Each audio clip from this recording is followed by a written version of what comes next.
Pessoal, questão 3, questão discursiva. Então vamos botar essa cuca para funcionar aí, né? Vamos raciocinar, tirar da nossa cabecinha algumas ideias para botar no papel. Vamos lá? 3. A nação porto a porto, a navegação, tá? A navegação porto a porto vem ganhando força como alternativa ao modal rodoviário nos últimos anos, se apropriando da ampla zona costeira brasileira. Cite duas vantagens no fortalecimento do modal marítimo. Pessoal, quando ele está falando de navegação porto a porto, existe um nome específico para essa navegação que se chama cabotagem. Tá? A cabotagem, para você que não conhece, nunca ouviu, a cabotagem é esse sistema de porto a porto. Você tem um litoral com diferentes cidades portuárias e portos, né, desenvolvidos, e você tem essa extensão muito grande, como é o caso aqui do Brasil, né?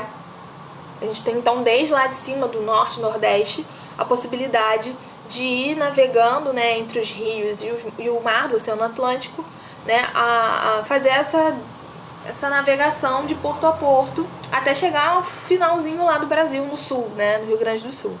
Então, essa opção de transporte, de modalidade, né, se chama cabotagem.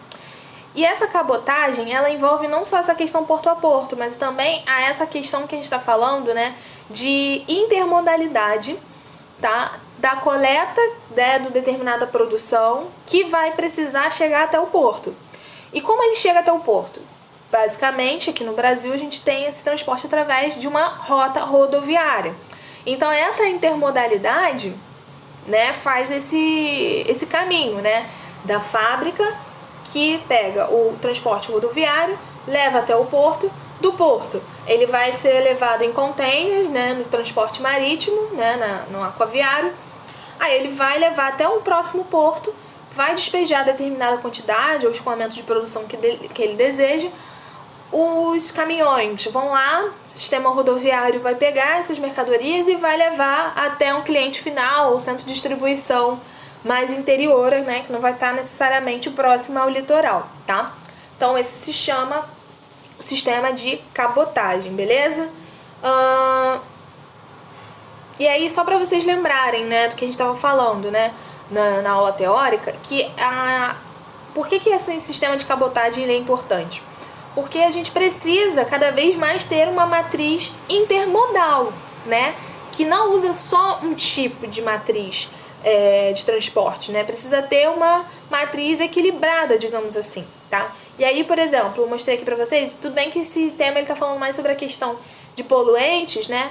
Mas também é importante pra gente entender na proporção de distribuição, né, desses transportes de carga, né? Então a gente tem hoje maior parte para o sistema rodoviário, uma menor parte para ferroviário e aquaviário. O que seria interessante a gente ter? Um sistema, deixa eu baixar aqui para você ver a porcentagem, né?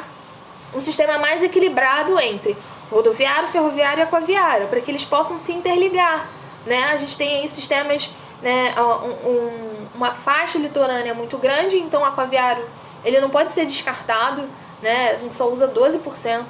A gente tem um sistema de rios também, né, de bacias hidrográficas navegáveis muito grande, que precisariam também ter obras, lógico, para poder sustentar esses transportes, mas também seria interessante. E a gente também poderia desenvolver mais ferrovias para um transporte, né, de grande extensão, né, do Brasil. A gente poderia ter mais investimento em ferrovias para ajudar nesse escoamento, né? Principalmente porque nós somos um país agroexportador. Então a gente precisa investir muito, né, na parte de exportação, certo? E o rodoviário ia ser ótimo para também, né, lógico, o deslocamento de pessoas, como a gente já usa, né, normalmente, mas também para fazer esse deslocamento, né, do escoamento que a gente está vendo aí dos intermodais, tá? E aí, para ajudar você a responder a sua questão, que ele diz o seguinte, ele quer cite duas vantagens no fortalecimento do modal marítimo. E aí eu trouxe aqui essa parte teórica para relembrar você, né? Quais são as vantagens e as desvantagens do modelo aquaviário, do modelo marinho, né? As desvantagens são as questões demoradas, né, das viagens demoradas, depende de condições naturais, meteorológicas, né, e sempre vai precisar de um outro modal.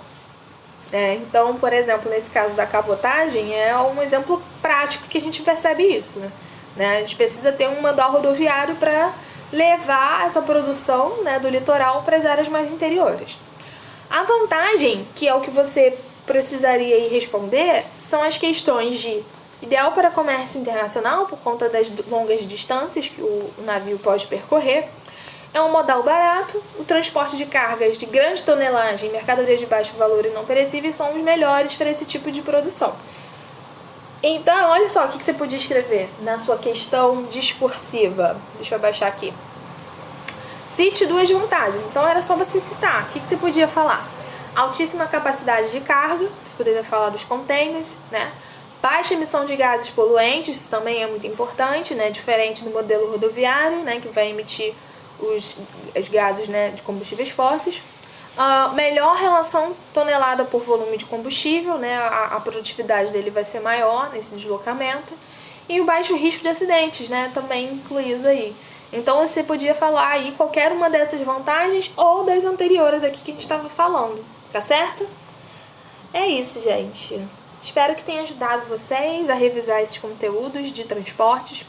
Mas resumindo, basicamente o que você precisa saber são as principais vantagens e desvantagens de cada um deles e a importância do uso da intermodalidade, né, onde a gente consegue ter essa facilidade, né, de usar outros modais e ter uma matriz cada vez mais equilibrada, né, caso tenha algum problema com uma, a gente tenha outra de reserva, enfim, né, e facilitando maior essas interações, tá certo?